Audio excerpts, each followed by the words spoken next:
कामरूप समुद्भूते कामपीठावतंसके विश्वाधारे महामाये कामेश्वरी नमोस्तुते। अव्यक्त विग्रहे शान्ते संतते कामरूपिणी कालगम्ये परे शान्ते कामेश्वरी नमोस्तुते।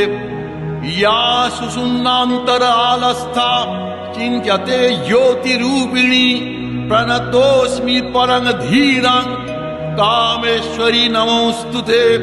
दंष्ट्राकरालवदने मुण्डमालोपशोभिते सर्वतः सर्वगे देवी कामेश्वरी नमोस्तुते।